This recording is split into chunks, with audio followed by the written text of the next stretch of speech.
ladies and gentlemen, welcome to our special interviews on African startups coming to you from the International Conference Center. I'm joined today by Mr. Oturu, Davidson Oturu, the manager partner of Nubia Capital and an expert in law, a corporate lawyer as well. Thank you for joining Al24 News Studios. Thank you, Miriam, for having me. Thank you for your time. And without further ado, we're going to talk about legal framework of startups. Today, you know, startups are playing a major role in the ecosystem, and especially after the pandemic, we've seen how important startups are and how they became very popular, but we hear very little about the legal framework of startups. So could you elaborate a little bit more on their legal framework, especially here in Africa? Thank you. That's a very good question. So we've seen kind of like a transition across Africa from traditional businesses, what you would also call small and medium enterprises, or SMEs for short, to the rise of startups. Now, startups can look like SMEs sometimes, but of course they are innovative. They tend to bring technology solutions into solving real problems. So take a Bolt, for example, or an Uber, which is a popular form of ride-hailing. Before Uber came, what you had were taxis, so you just stood outside, called a taxi. Now, you could use a mobile app and get the same services provided to you, but with the use of a mobile app. Airbnb, same thing too.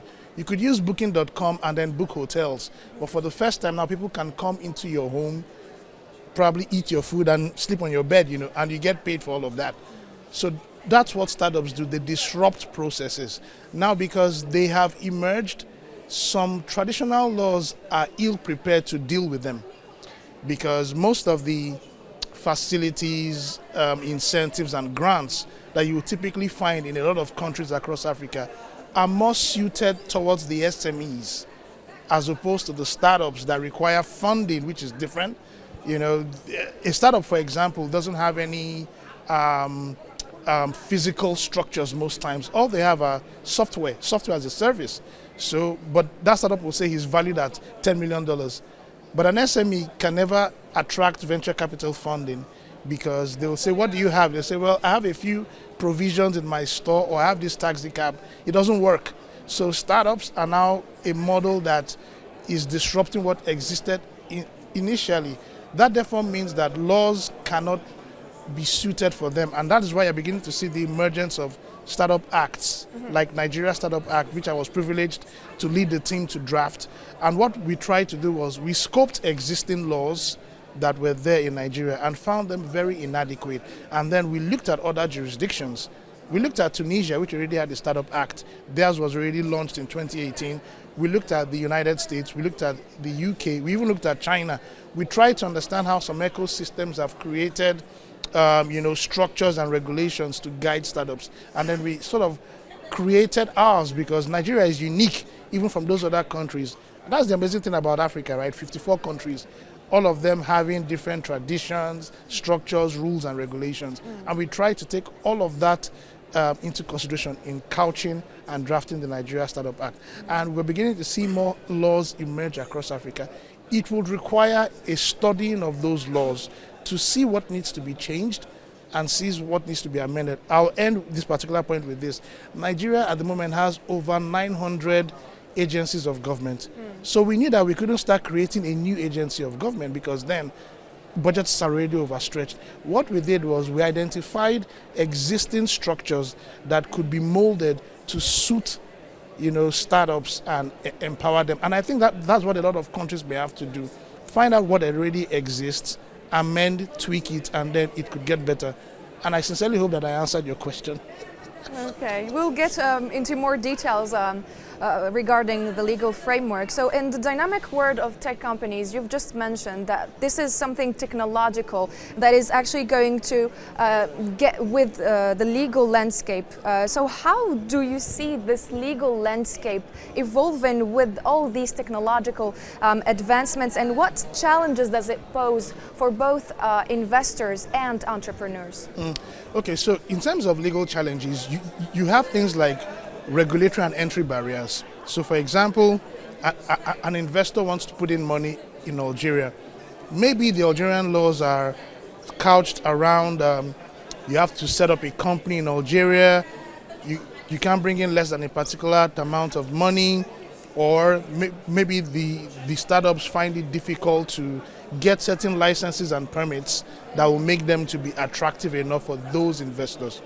Now, what can happen is the regulators and the government should make ease of entry, more pronounced. So, for example, let's take the Startup Act, right? What we then did was we loosened some of the stiff regulations.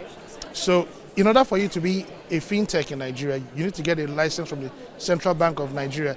That can take you conservatively 2 years to get. Now, what we kind of enabled in the Startup Act is saying that there will be a fast-track process.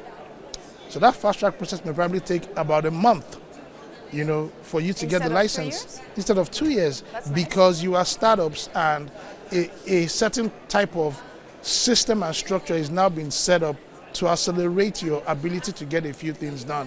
What we also did too was we set up what is called a startup engagement portal. Now, in that portal, you have the venture capitalists, you have the angel investors, you have the regulators, you also have the startups as well. And in that ecosystem, communication takes place. You can apply for licenses there, you can do a couple of things there. So I think in order for there to be rapid advancement, regulatory barriers need to be loosened. I'm not saying they should be eliminated, because you need to do a lot of due diligence. You need to make sure that people meet up with certain types of criteria. What you probably just do is to automate most of those processes and make it easier, because you've identified that startups have the ability to disrupt, create jobs. 10 years, 15 years ago, Nigeria's GDP was heavily dominated by oil and gas. Now, at least 15% of our GDP comes from the tech sector. So what you've done is a system that never existed before has been introduced, simply because people are now using those laws that are there to try and utilize it, but it's not good enough. Hence why better laws need to be enacted, or flexible laws that will make entry easier. That's right. Now, given the diverse regulatory environments, as you mentioned before, we've got over 50 countries across the continent. How can standardization of these regulations or these legal framework contribute to an efficient climate for startups to attract more investment and to be more effective overall? Thank you. I think the African Union has a strong part to play, and most of the regional bodies as well. I mean, you have ECOWAS for the western side, in southern Africa, you also, you have different regional bodies. You also have the African Union, which is for the whole of Africa.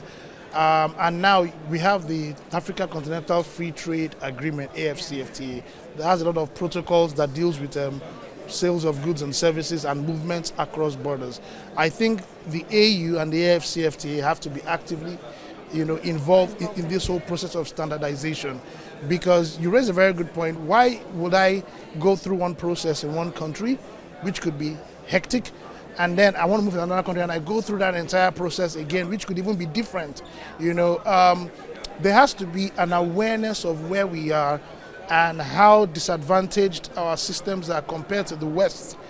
I mean, the European Union, for example, we can see a couple of standardization. There are EU regulations that apply across. It leads to predictability. It leads to a level of compliance that allows you to translate your goods and services to other countries. So I think the AU and the AfCFTA have to be actively involved in this entire process.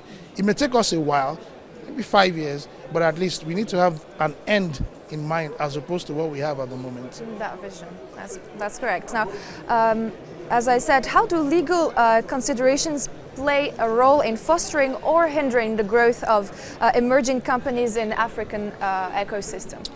So, am I allowed to use a couple of examples? Of course. So, and I would use a place like Nigeria, where I'm from originally. People use public transportation a lot in Nigeria, and you have motorbikes, which is a very useful mode of transportation. In a state like Lagos State that has over 20 million people in it, There are a lot of cars on the road. So these motorbikes are convenient because you just get on them, they get you to your destination. There was a company, Go-Karter. Go-Karter invested millions of dollars to kind of create these motorbikes that would be very attractive. You wear a helmet, it's branded, it looks so good. It's attractive. It's attractive to whether you're high end or low end. And the Lagos state government wakes up one day and bans motorbikes as a mode of transportation. So what that does is those millions of dollars that were invested in that business is gone immediately. Let's look at cryptocurrency. Nigeria became the second largest user of crypto across the world because it was an exit point for a number of young folks. So many companies were being set up utilizing blockchain, creating crypto tokens. Central Bank of Nigeria wakes up and says no bank can allow any crypto company to hold a bank account with them. Nobody can trade with crypto and have a bank account. So again, kind of like a ban on crypto. That means millions of investments from venture capitalists and even the startups and the jobs created by virtue of that all gone. Now, that's just crazy. But are regulations good? Absolutely, because without regulation, I could come to this hall, I'll say, this looks nice, and I'll just start breaking it and put my flag here. Doesn't make sense, right? So regulations constrain us, but regulations can serve as enablers.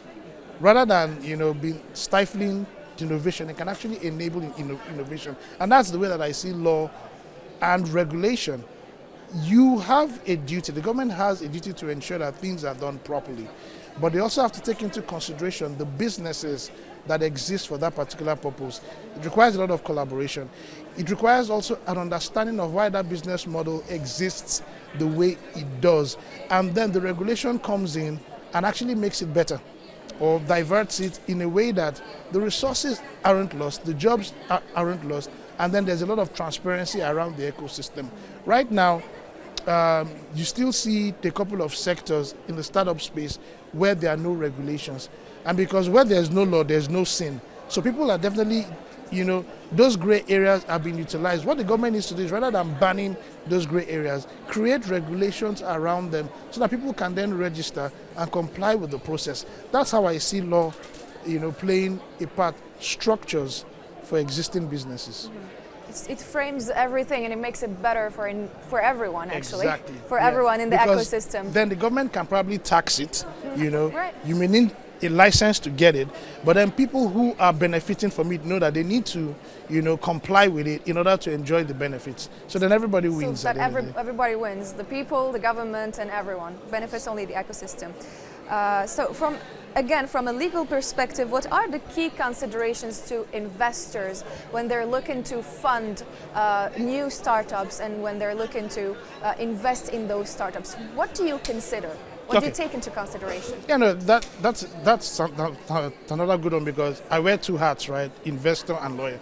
So I would say one of the things we look at is economic stability, right, of that country. Because if you have a runaway inflation rate, it then means that if I'm bringing in $1 million and it's probably exchanging for maybe $500 to $1 now, and then I know that in 6 months probably going to be exchanging for like $1,000 to $1. That means that there's a lot of devaluation going on in that space, and that means that it's a very unstable economy. So it's risky. It's risky. The risk is raised higher than it would typically be in a more stable environment where you know that in the next 2 years it remains the same. So economic stability, very crucial. We also look for whether there's opportunity to repatriate our profits. So if I bring in that money, because when investors bring in funding, right, they expect to reap returns. If I invest for 7 years, I'm thinking maybe at the end of 7 years, I'd have 10x what I invested, and I'm going to leave with maybe like $1 million I invest, probably walk away with about $10 million. If I cannot take out all of that money, or maybe the government says, you can only take away $3 million, that in itself is a disincentive, because why would I want to invest in a place where I cannot take out my money, So that's very crucial. Again, the political climate, matters as well, because if I'm not sure whether I come in and invest, and then tomorrow there's a coup, or something happens, and then everything is gone. Stability is very important. Yeah, maybe there's something that comes up, and the government says all companies now belong to the government. So what then happens to your the investment? So those are some other factors. Of course, the strength of the regulations and the laws matter a lot, and they are related to those other things. But is there a level of transparency? What does the justice system look like? So if I have a contract with these folks and something goes wrong, can I find justice from the court, or is it a corrupt system? Would I be shortchanged at the end of the day? Also, the types of founders and what the startup ecosystem looks like. How matured is that ecosystem? Do they understand what investments look like? Because if I come in and I invest, but then the startup doesn't have good lawyers, or the regulatory environment isn't strong enough to understand what that investment cycle looks like, it's going to be problematic again. What does the stock exchange look like? Because most investors will want to exit through the stock exchange when they are leaving. Is there even a viable stock exchange to exit from? So these are some of the considerations. Again, due diligence is very crucial.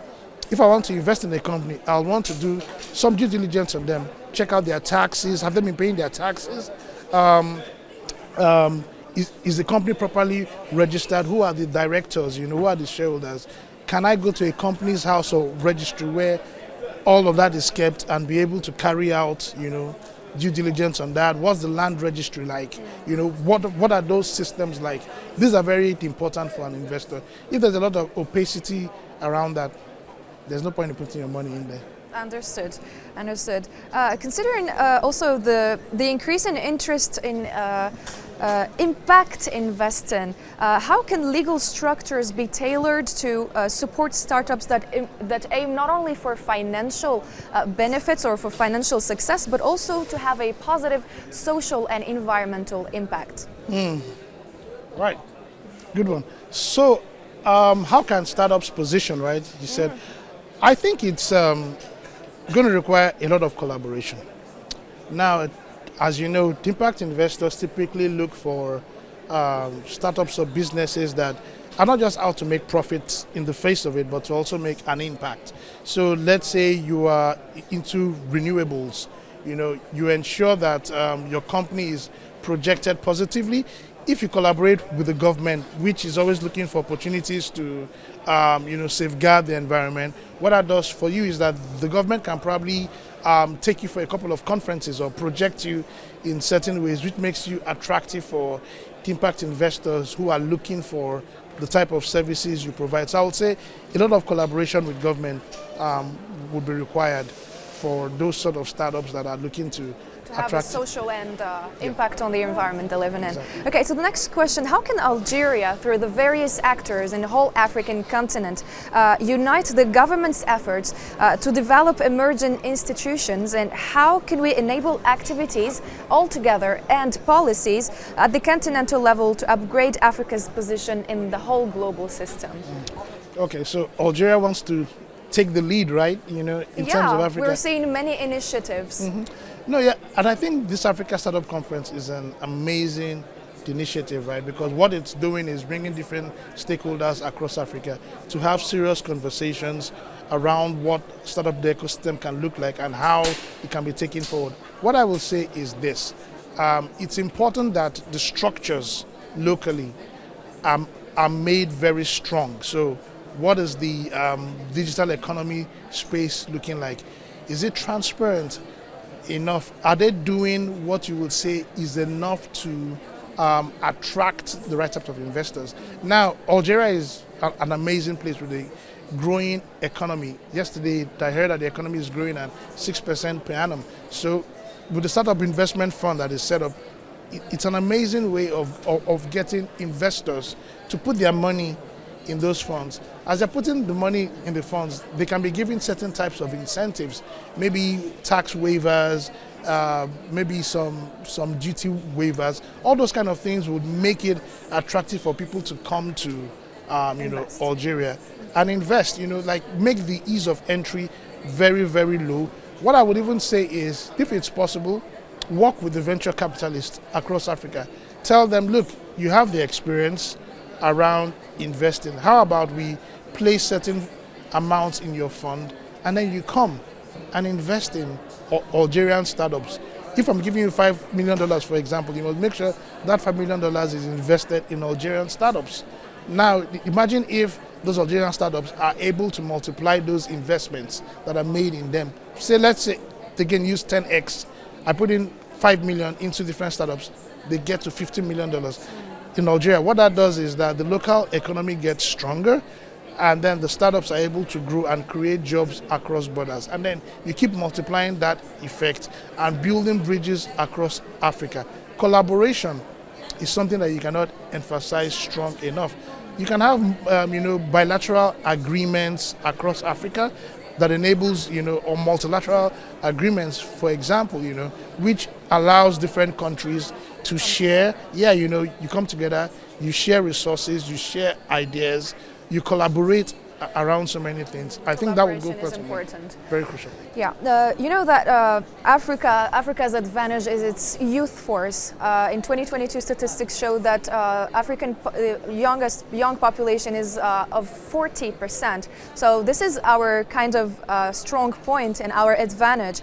It's a driving force. So how can legal frameworks allow collaboration and encourage collaboration between startups and educational institutions to foster the culture of entrepreneurship in the youth? Thank you. And I think in your question lies some of the answers, right? Because you would find the youths in the universities most times. You would find them in certain structures, whether it's on the entrepreneurial side. Now, you can have a lot of programs that are targeted at them, so in the universities, for example, you can set up business schools, that allows them to teach around business and entrepreneurship. Accelerators and incubators are known to be very, good around, training and empowering most of these, startups and youth. So create sufficient hubs, like hubs across the different states and regions in Algeria, and then encourage them to go there and learn entrepreneurial skills. When they come out of them, they probably get some form of grant or startup investment that enables them to start a business, and then just consistently have a system where you track those who go through these programs. Maybe like after 1 or 2 years, you go back, you see how well they're doing. In the Startup Act we did in Nigeria, we have what is called a monitoring and evaluation agent, which can be like a company, that will be tracking. Monitor this. Yeah, so that you're able to know how well it's going, what do you need to tweak, what do you need to change, how can you make it better. That's very crucial. But I would say investments in the youths cannot be discounted. I mean, it's very, very crucial now, and everything needs to be done. In terms of the laws, you can make it mandatory that a certain portion of the country's budget, for example, should be allocated towards these programs. So say the country's budget is about $1 billion, maybe like $200 million should be allocated to these programs.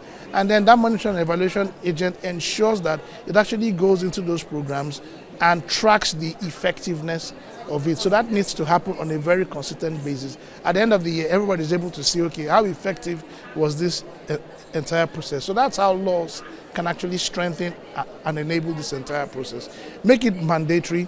It's illegal if it's not done. And if anybody, steals the money, let them get prosecuted. Yeah. Lastly, what is your advice for the young entrepreneurs who want to get started, who are getting started, and who are finding challenges as an entrepreneur yourself? So what I will say is the spirit of the entrepreneur is one that never gives up, right? So there are different ways of being able to keep projecting and keep working. Identify programs such as this, because what it does is there's a lot of networking that can take place. Yes. So from this networking, you could find people who you could work with. You could equally find people who will be willing to invest in you, right? But I also say that for entrepreneurs, it's important that they identify real problems, because now you have AI, you have a lot of these emerging technologies and people just latch onto them simply because they seem attractive. But the question is, look around you. What are the problems within your immediate environment that are not being solved? And how is what you are creating, providing the right type of solutions to those problems? I think that's very important for startups to be able to do. It's the essence of startups, right? Yeah. I always say this, right? I mean, there are really good accelerator programs. It's important that entrepreneurs go through those, because an entrepreneur maybe just somebody that has a brilliant idea. He doesn't have any skill sets. He doesn't know how to run a business. So they need to know how to run a business. When you go through those programs, they empower you with all of that. Surround yourself with advisors. And I say that you don't have to pay advisors with cash most times. There's what is called advisory shares. So I tell some startups, look, you can actually get some advisors that you want. You just tell them that, look, we'll give you X amount of shares, which will vest over a period of time. What that then allows you to do is to get in those advisors that can guide and direct you. And you're not exposed to the forces, so to speak. And then keep learning, keep growing. It's going to get better. Yeah, with these beautiful pieces of advice and insight, we're ending our beautiful interview. Thank you so much for your insights and for your time and for joining Al24 News, Mr. Davidson. And thank you, dear viewers, for following this insightful interview. For more engaging discussions, stay tuned on Al24 News.